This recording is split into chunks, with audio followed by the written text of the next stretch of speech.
Hello, and welcome to the Gravel Ride podcast, where we go deep on the sport of gravel cycling through in-depth interviews with product designers, event organizers, and athletes who are pioneering the sport. I'm your host, Craig Dalton, a lifelong cyclist who discovered gravel cycling back in 2016 and made all the mistakes you don't need to make. I approach each episode as a beginner to unlock all the knowledge you need to become a great gravel cyclist. This week on the podcast, I've got the great pleasure of welcoming author and coach Stefan Barth. He's the author of a book called Cycling and Bikepacking, All You Need to Know, that was recently translated from German to English. It's a very deep technical book about ultracycling and these long distance events, highlighting how different the training, preparation, and otherwise competing successfully in the events needs to occur.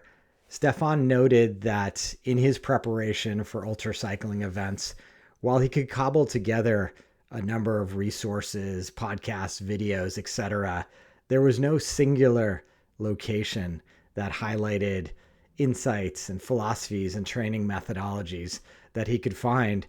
So he set on a journey to create this book. So look forward to jumping into the conversation with Stefan. Before we jump in, I do need to thank Pillar Performance for their support of this episode. Pillar's a sports micronutrition company who's developed products that intersect between pharmaceutical intervention and sports supplements for athletes. As I mentioned previously, I'm really thinking about my overall health and well-being this year, trying to make some changes from a lackluster 2023. My nighttime routine and sleep has become a crucial part of being able to perform my best. Pillar's triple magnesium is informed by leading heart rate variability researcher Dr. Dan Plews and used by many high-performing athletes. Pillar has recently signed on as the official micronutrition partner of Israel Premier Tech. It has been integral to my end-of-the-day routine. 30 minutes before sleep, I mix in 1 scoop of Pillar's triple magnesium powder into a glass of water to help guarantee my body spends as much time in REM and deep sleep as possible. Pillar uses a high dose of glycinate magnesium, activating the parasympathetic nervous system and ensuring you fall asleep and stay in that restorative sleep phase longer and longer.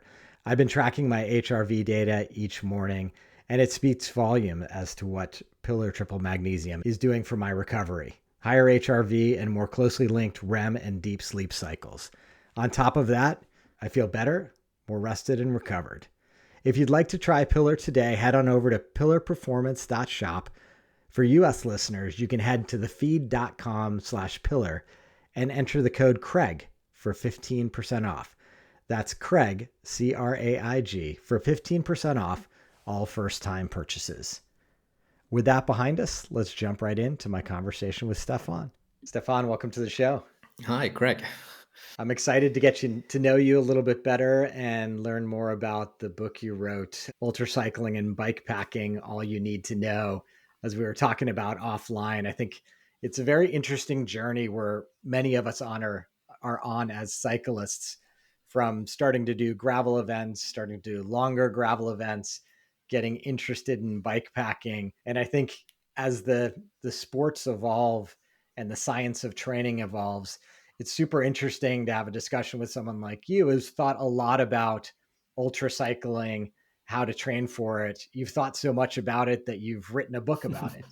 Yeah, and glad that it got translated into English, so more and more people are able to read it now.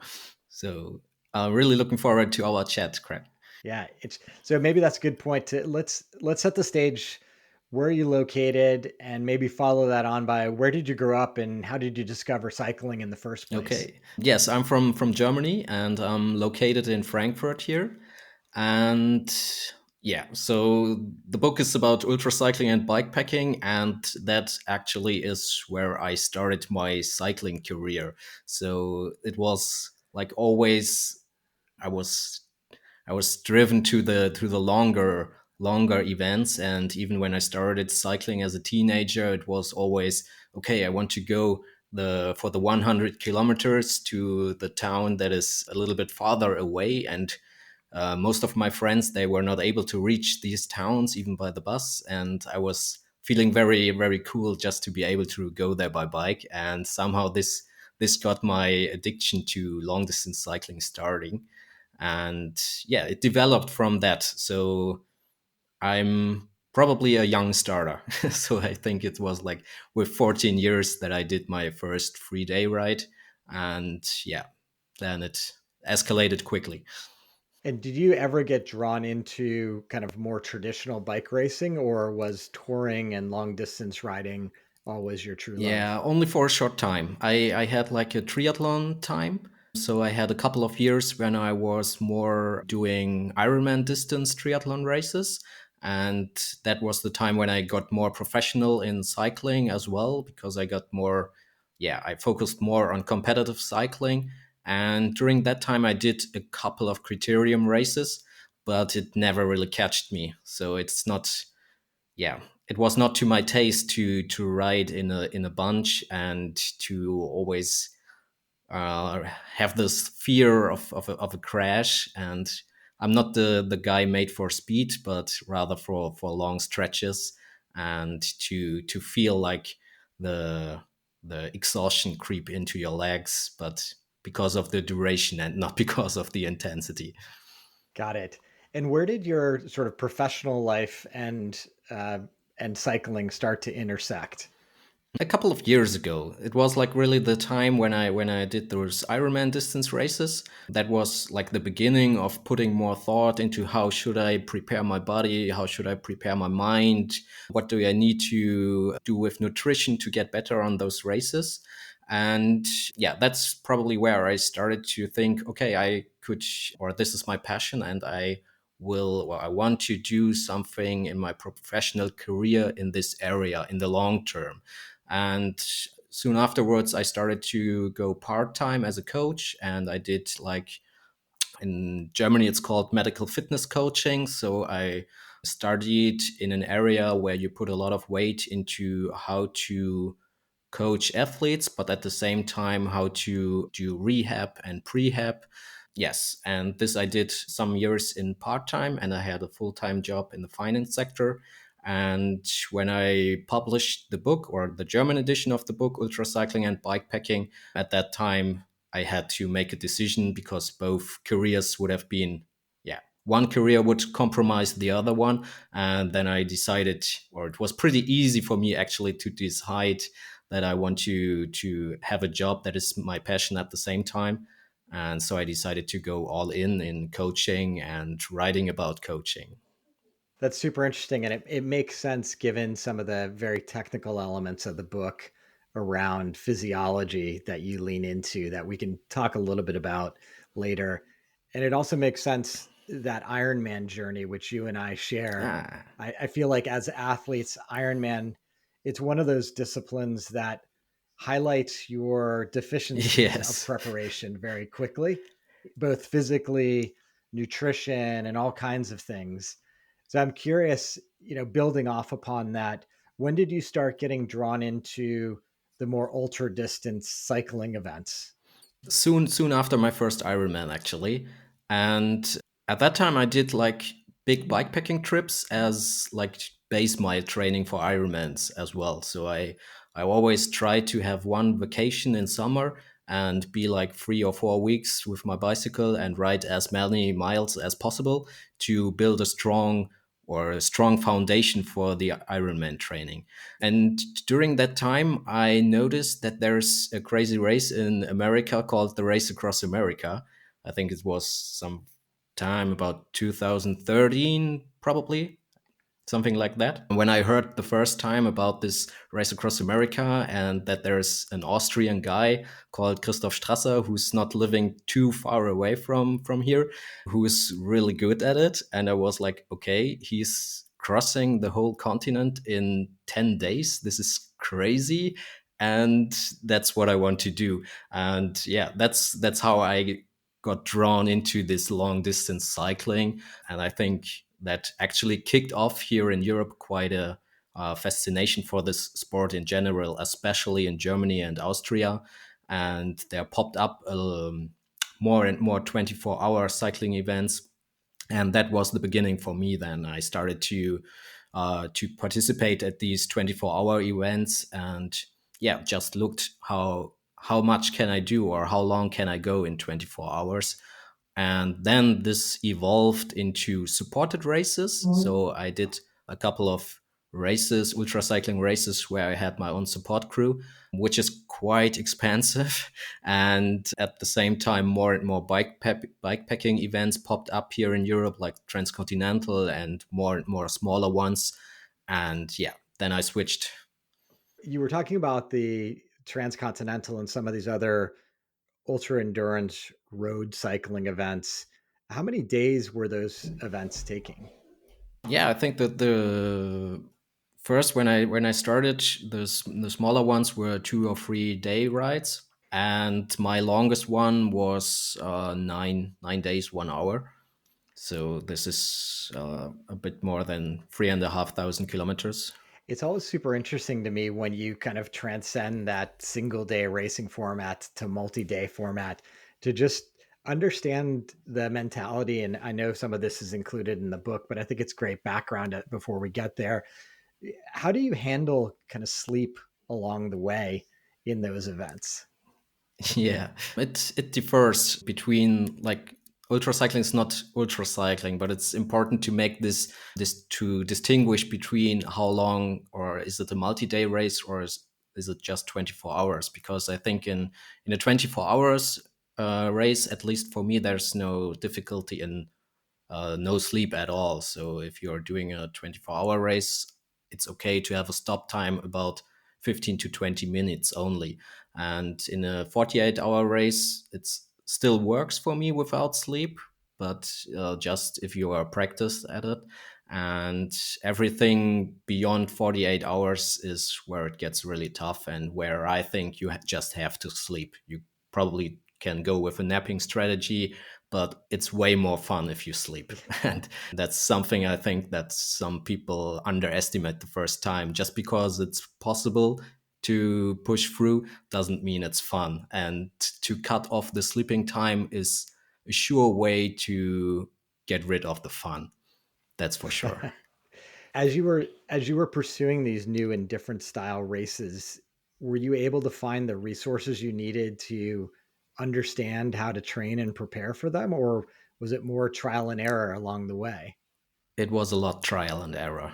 And yes, there was, I think nowadays it's easier. 10 years later, there's a lot of more content on the internet, and you have podcasts that go into different topics of ultra cycling, and you have bloggers that post a lot, but still there's not too much scientific background of it. And when I started, I tried a lot by trial and error. And I also try to find people, obviously, who have done it before, try to talk with them, connect with them on social media, and at the events, use the time to have a couple of words with them.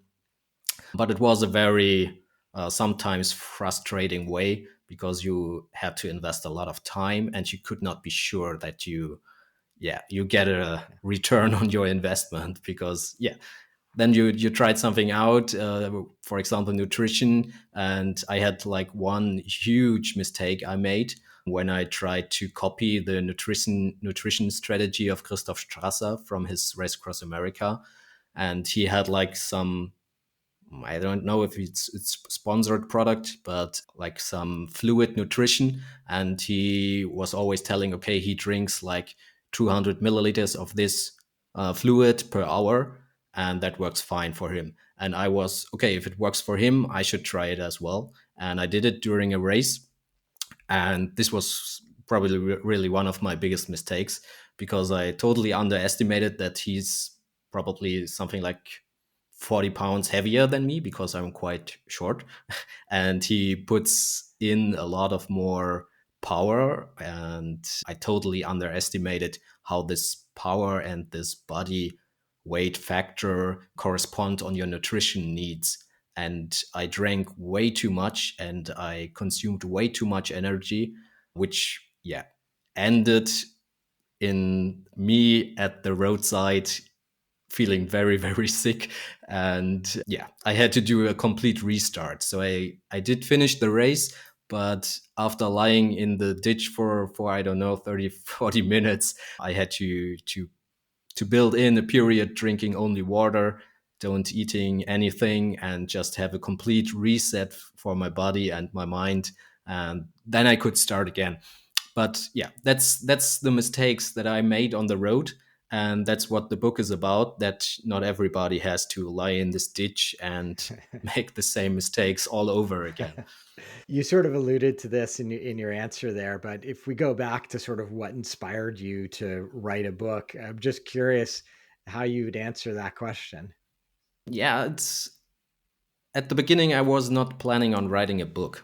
So probably this is the most important part, because when I started it was more like, okay, I had a lot of conversations and I have tried a lot of things, and I wanted to write it down for myself first. So it was not planned to make a book out of it, but rather a compendium for myself for future events.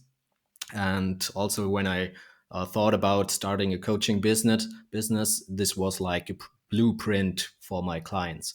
And then I started to talk to other athletes about what I had until that moment, and they were really, really interested in this whole topic and to have a compendium for how to best prepare for ultracycling events. And yeah, then I started thinking, okay, maybe I should look up into more and more papers, and maybe I should add some new chapters to it. And at that time, I started with the interviews. So the book incorporates a couple of interviewees, or a couple of interviews I did with other athletes. And I started with those who are my friends, obviously. And we just sat at a table for, I think with Matti Köster, I sat for almost 8 hours, and we talked the whole day about what are topics that he's interested in.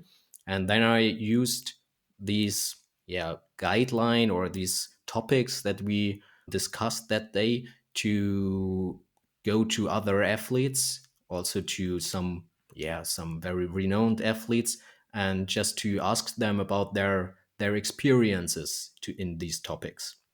And somehow the interest was, yeah, overwhelming, because when I started with people I know, and at the end I talked to Lael Wilcox. And at the beginning I would not have thought that I will be talking to someone like Lael Wilcox about her racing experiences and be able to incorporate them into my book. So yeah, it was a process, and it almost took 4 years from the beginning of when I started to write down the first sentences until I finished the book. In German, it's almost 4 years, so it was probably way longer than normally an author would take to write one book. Got it. Super interesting. Obviously, there's a lot of information about cycling training out there when you talk about maybe road racing or traditional mountain bike racing. And as we've mentioned, there hasn't been a lot documented about training for ultra cycling and bike packing. If there were a couple areas that you would highlight that are dramatically different from shorter races to longer races. Yeah, we talked about one, which is like sleep, something that is completely unimportant for normal sports, or which is only important when you talk about recovery, but there's no need to cut sleep during doing races. And of course, nutrition is a big part, because nutrition becomes even more important the longer the race is. Also the whole part efficiency and how you sit on your bike, how it gets way more important, because you develop more problems with your neck, with your shoulders, with your lower back, than if you are just riding your bike for 5 or 6 hours. And also the training aspect is different, so it's not just about pushing your lactate threshold, or your or getting more power to the pedal, because at the end it's not necessarily the athlete with the most power or the best power to weight ratio that wins the races, but it's the one that has the best overall ability to ride the bike as long as possible and with as few breaks as possible. So many questions So are coming it's to way mind, more Stefan, important. on this. Oh, okay. So let's go Give it a let's go shot. through some of those a little bit one by one. So we talked a little bit about sleep. Obviously, most of us we try to get 8 hours of sleep a night when we're at home. Try to do rides well rested every time. In order to compete in some of these events, and in order to even maybe just do them, you need to be able to sleep outside. You need to be able to sleep on the go. When you maybe it's easiest if we talk about a 4 day long event, for example. What is a sleep Mhm. strategy that maybe someone newer to the sport could realize and approach? Yeah. Yeah, at the beginning, I would always recommend to have like a longer sleeping break every night, something like maybe 3 hours or 3 hours sleeping time, which will translate into something like 4 or 4.5 hours stopping time. And the important thing is to know sleep cycles, because your body and your mind, your brain goes through different sleep stages during the course of the night. And I think a lot of people already heard this, that it's easier to wake up if your total sleeping time can be divided by 90 minutes. And this reflects those sleep cycles. It's easier to, or you have four sleep stages, and one of them is where you are sleeping really, really deep. And if you wake up or if you get woken by your alarm clock or friends, whatever, during this really deep sleep, this will be very confusing. And you can actually, if it is combined with the physical exhaustion, it can happen that you wake up and you're feeling disoriented and you don't really know, where am I? Am I racing or what's going on? So it's good to know your own sleep cycles, because they differ from this 90 minutes a little bit, and they get each time you go through them during the night, they get a little bit longer. So if you are trying to sleep 3 hours, around 3 hours, for most people it's better to sleep, for example, 3 hours and 10 minutes, which reduces already the risk of waking up from this deep sleep stage. And then I would always recommend to have routines. If you're going for a 4 or 5 day ride, it's way easier to go to bed around the same time every evening and to wake up around the same time every morning. It's a little bit like in your everyday life. If you're working on shifts and yeah, you have to someday you're waking up at 6 a.m. Sometimes you have to wake up at 10 a.m. Then it gets really, really hard to be fit in the morning. And during the event, it's the same. It's way easier to have a routine and also transfer this routine or as much as possible to the whole cycling event. For example, also it's a good idea to have your lunch break around the same time each day, which makes life way easier, especially for Yeah, I beginners. imagine so. One of the things I wanted to highlight, which I thought was interesting, you mentioned, if you're intending for a 3 hour sleep, you probably need a 4 hour window of time. And as someone with a limited amount of bike Yeah, packing experience, I understand that, because you need to get off the bike, you need to cool down, you might need to change to get comfortable, you have to lay out your sleep gear, and then you have to do all that in reverse to get yourself back going. So yeah. it's interesting to hear you highlight that, which makes sense as you've said it. Yes, and that's also one very, very good advice, which I learned from one of my interviewees, because a lot of us, we are quite organized and we like it structured. And so a lot of people, when they do their first bikepacking experiences and they have this sleep break, they arrange their whole equipment so that after their sleep break they can be moving as fast, or yeah, as fast as possible. So like you're already putting out the gear that you're needing after your sleep break. And that oftentimes is a huge mistake, actually, because if you push your limits a little bit, then you are already a bit sleep deprived maybe, and you are physically Yeah. completely exhausted when you have been riding for maybe 15 hours this day. And then you are trying to make decisions before you go to sleep. And oftentimes you need way longer to make decisions. And then those decisions are not always the best ones, because after you wake up, you notice, it's way colder than I expected, or I feel way colder because just my heart rate is really really slow after sleeping. But I already packed my warm clothes at the complete the most downward in my bikepacking bags. And so it's a good advice to just grab your sleeping bag, grab your mattress or whatever you use, your bv bag, and just close your eyes, try to fall asleep immediately. Don't forget to put your alarm clock, but do the whole equipment thing and arrangement. You can do this all after you have slept, and you will notice that you are way more alert, you are awake, and you will make better decisions. The second thing you mentioned to drill into was nutrition. And again, many of us have done gravel events, 100 mile, maybe 200 mile, and we sort of know, oh, we could get by with sports nutrition all day long. How do we need to think about it differently if we're extending to that example 4 day event? Also, there's some parts are for nutrition, some parts are the same like in normal cycling, especially during training. So it's you have the same amounts of carbs per hour that you try to get in during your training rides, for example, so that you get the best physical adaptations. But at the same time, you need to plan ahead and think about what can you get during a bikepacking trip, because are limited oftentimes to gas station food, or if you're doing races in remote places like the Silk Road Mountain Race or the Atlas Mountain Race, well, you have to eat what you can get there. So it's always good advice to experiment a lot with nutrition so that you know which kind of food can I take down, which kind of food can I stomach, and what do I like, probably. Because yeah, if you are used to going with sports nutrition or with sweets, I don't know if you ever tried to survive on those sports nutrition gels and bars for 8 hours. Yeah, So it does add up, and you do get quite sick of them by the end of the day.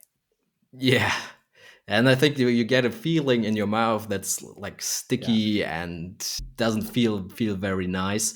So yeah, it's good to know this in advance and to experiment with other foods, also with solid foods that you can buy, like cheese or like sandwiches and uh, like rice and stuff like this. If just to try it out and to learn, can you digest it? Does it taste good for you during riding? So this would be like the first step to get a bit more experience with different kinds of foods.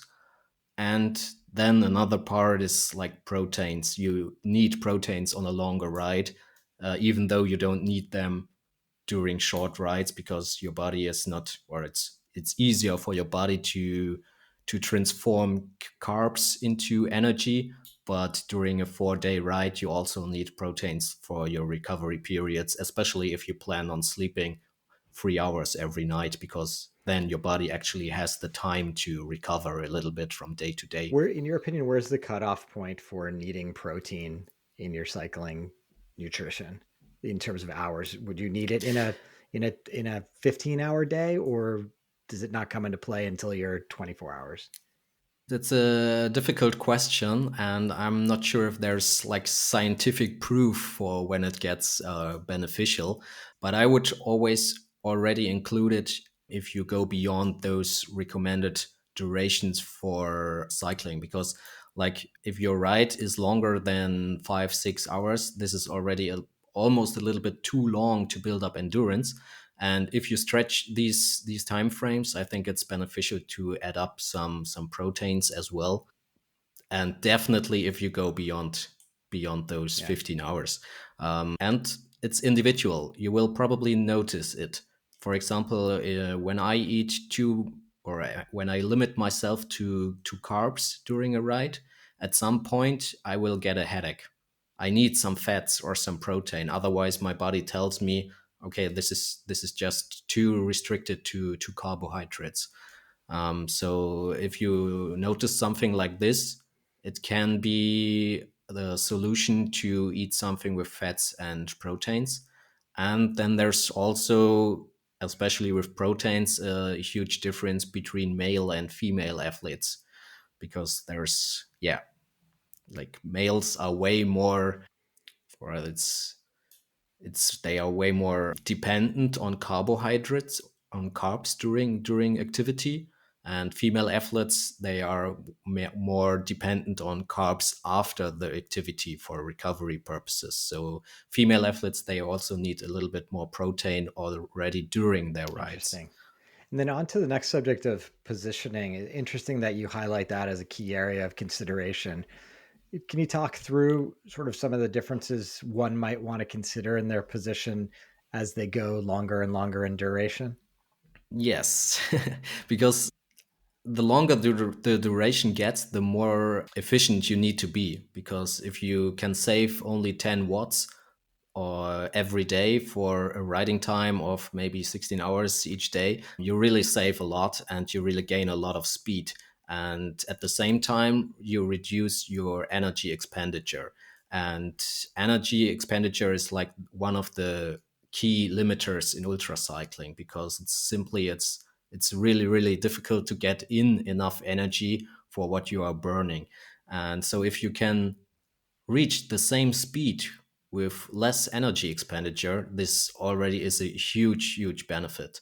And so it's a good thing to have an aggressive position on your bike actually in ultra cycling, and not being too focused on comfort, because this is something many beginners are doing, because bike fitters also are promoting this. If you're going for longer rides, try to get your position on the bike more comfortable. And my approach is a little bit different, because I think you can have an aggressive position on your bike which is at the same time comfortable, if you are putting the energy or the time into your own flexibility, mobility, and strength training, because most of the time the athlete is the limiter and not the bike. And so this is what I call efficiency in the book. Like the position on your bike is detrimental for your efficiency, and you can gain a lot of efficiency by, yeah, optimize your own flexibility, mobility, and strength. Yeah, I know you go into sort of great technical detail on how to improve your strength and flexibility and mobility. And I would agree that those are critical elements for any cyclist, whether you're trying to get a more aggressive position or not. I can only speak to my own limitations, which are definitely hindered by a lack of mobility. And I spend a lot of energy these days trying to increase my mobility to have Yeah. that all day long comfort, because I don't currently have that right now in my cycling. You know, as I go longer and longer, eventually my lower back's going to start to hurt, and it becomes quite a limiting factor in my own personal case. Yeah, and I think cycling is like a limiting sports, or a limiting type of sports, because we don't have a lot of different movements. We only have one type of movement, because the bike completely determines how your body moves. And so the body is limited to there's no rotational movement, there's no sideways movement, there's nothing more dimensional. This is only happening in one plane, and that triggers a lot of adaptations in our body that are not that good. And in combination with a lot of jobs where we are sitting like 8 hours in front of a desk, and then we go home, and then we sit 2 hours on the roller or on the bike, and actually we are only sitting. So there's a reason why cyclists chose a sports where you are sitting, because we don't like to move too much. So Is there any is there but any it's, like yeah. sort of silver bullet in terms of mobility exercises that are your favorite go-tos? Yes, definitely. Because like the disadvantage of the bike giving you or limiting your mobility and your range of motion during riding is also kind of an advantage, at least from my coaching perspective, because you can be pretty sure that almost every cyclist has the same problems, because we all have exactly the same movement. If you compare this to other sports like football or ice hockey or something like this, like there's a lot of potential injuries and sources of injuries, and because every athlete is moving in a different way, but cyclists, they are all moving in the same way, so we are having the same trouble. And one of those troubles is that we are losing the flexibility in our posterior chain. So like the pedal stroke is highly dependent on your quads. So this is where the power comes from. So you get really strong quads, and your body needs to compensate this because the quads, they are pulling at your hips and at your pelvis. So you need the same amount of force at the back of your body, at the posterior chain. And since we don't have strong backs of the legs, because this is just pulling up the pedal again, and this is like the recovery phase of the pedal stroke, what your body does is it tightens the hamstrings, because tight is like the compromise. If you don't have muscles, you get tight muscles, just to have like this counterbalance to the very strong quads. So it's always the first part of a mobility flexibility training for cyclists is always gaining more flexibility in the hamstrings, in the backs of the legs, and afterwards strengthening these body parts that you have a counterbalance to the quads. Interesting. That's helpful. The final area you touched on, and I'm going to add an additional component to it.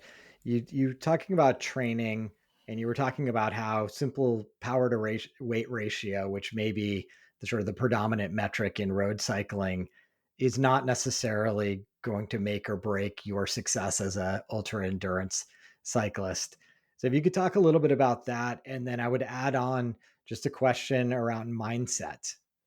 Yes. So I think in long distance cycling, it's more important to increase the capability to cycle at or just a little bit below your threshold. So if you started with, maybe you can ride 4 hours at 50% of your threshold, then it would be a very good or a huge benefit if you increase this capability to 60 or 65% of your threshold.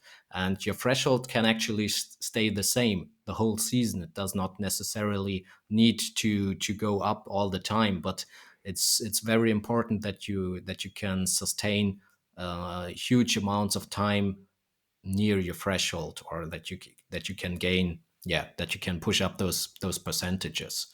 So this is what I try to with my coaches most of the time in training, to increase their ability to get to those 60 or 70% in a 24-hour race. And what kind of training efforts help to that end?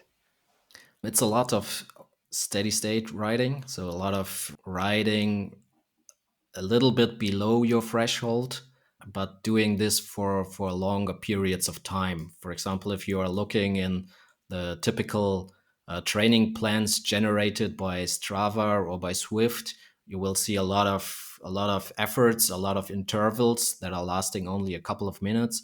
And I'm a big fan of having those long intervals of 20 minutes sometimes, or even 25 minutes, almost at your threshold. And that's a very good way to get better at riding near your threshold, because your body gets very good at eliminating the lactate from your blood while pushing hard. So you reduce the level of lactate that is building up in the intervals. Got you. So if you were out on a training day for one of your athletes, would it be something like, two or three 20-minute intervals at 65% of threshold with 10-minute break in between, something like that? Yes, but way more than 65% of threshold. It's more like 90% of threshold for 20 minutes then. Okay. So it's like, but it's a slow build up. If you start with this kind of training and you're going maybe with 8 minutes in each interval and do this 3 or 4 times, then this is a good start. And if you do this a couple of weeks, at some point, it will make like you put a switch on, and you will be able to go for 20 or 30-minute intervals. Yeah. As you're thinking about for your athletes these longer events, and selfishly, I'm thinking about my own 200-mile or 360-kilometer aspirations this year. Obviously, in a lot of the training plans, you might have a 6 hour training ride or an 8 hour training ride. These events are going to last longer than that. It might be a Yeah. 15-hour day for me. And certainly for a 24-hour, 4 day event, you're talking about thousands of kilometers. How do you in training kind of build up to that capacity to continue on for these distances? Yeah, you need to stretch the traditional cycling distances from time to time, because I call this challenges, because you need to know how your body reacts to those long rides. They are not very efficient in building up endurance. Like I said earlier, there's like 5 to 6 hours. If you are already a very good cyclist, maybe you even benefit from a 7 hour endurance ride. But everything that is longer than that, just you need more recovery time afterwards, but you don't get the physical adaptation, or not more physical adaptation than from a 4 or 5 hour ride. But in ultracycling, or also in what you are doing on the gravel bike, you need sometimes a ride that lasts 10 or 12 hours, just so that you know, okay, how will I feel when I'm really exhausted, and how will I cope with nutrition? Will I be able to eat at the end? Because I think that's something, probably you know it from your triathlon time. Eating gets difficult the longer you are active. So Yeah. you really need to know, okay, does the food that I can stomach after 5 hours, can I still stomach it after 10 hours? And how does my butt hurt after 10 hours? Because this will hurt different than after 5 hours. And it's good to know how this feels and how you can cope with it, and then you can think about a strategy how you will tackle this problems during Unbound. So yes, I incorporate rides that are longer than 10 hours from time to time, but limited. Not it's no good if you do this every weekend. A couple questions that came up after your last comment, Stefan, around training. So I remember from marathon training, like we'd only run 22 miles and we'd never run that full distance, thinking you'll be able to get there on race day. The second thing for my ultra marathon training was we would often do a long day on Saturday and then follow it up by a medium day on Sunday.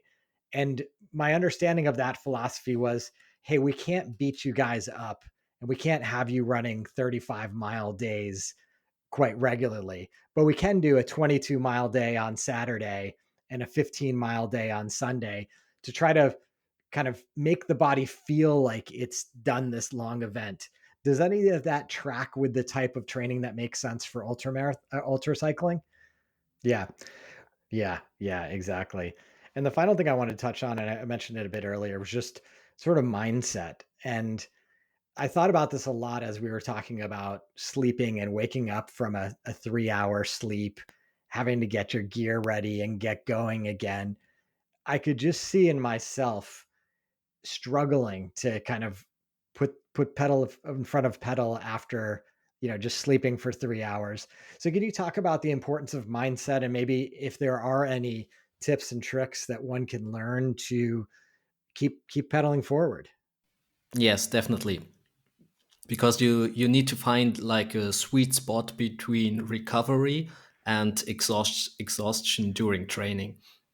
So I also like to do those back-to-back sessions, for example, also with those long interval sessions we spoke of earlier, that I'm doing, like maybe on Friday, some really long and hard intervals, followed by a long ride on Saturday, followed by a short ride on Sunday, to build up this exhaustion over the weekend, but still without compromising your recovery completely. So yeah, that's a good way for those working athletes. Interesting. I mean, it sounds like with all this, preparation and doing the work, leading up to your event is key. It's probably a trite thing to say, but I think that work for ultra cycling clearly is a lot longer than it is for shorter events, because I do think you need to prepare yourself mentally for all the intricacies around your sleep system and getting up and preparing, the different types of nutritional needs as you've outlined, and just a different mindset you need to going into these events.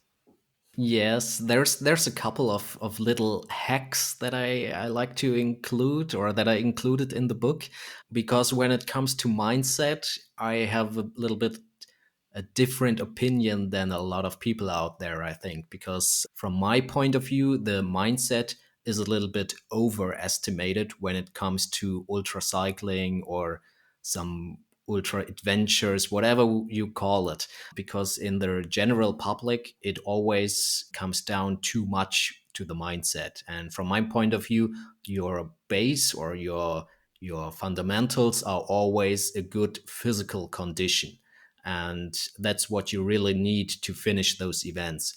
And of course, you can finish an ultra cycling event or a bikepacking event just by mindset and by iron willpower.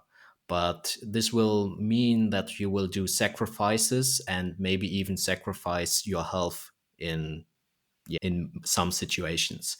And I don't like that too much about this sports. And I don't like that in the general public, people focus so much on this. So, from my point of view, it's always more important to build up your physical capacity. And then mindset is important, of course, because, like you said, you go out there and you will have uncomfortable situations, but then it's more willpower what you need. You need small life hacks that will keep you going.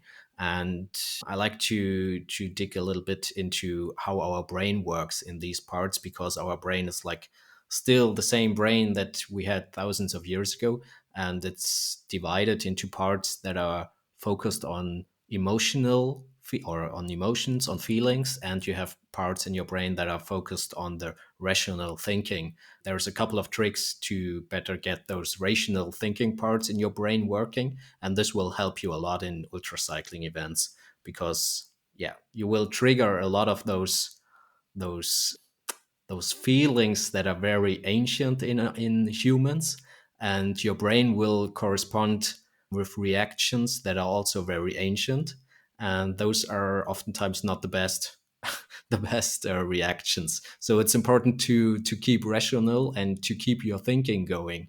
So one life hack, for example, is very easy, and that's the stop button. You can visualize a stop button once you notice that your thoughts are dysfunctional.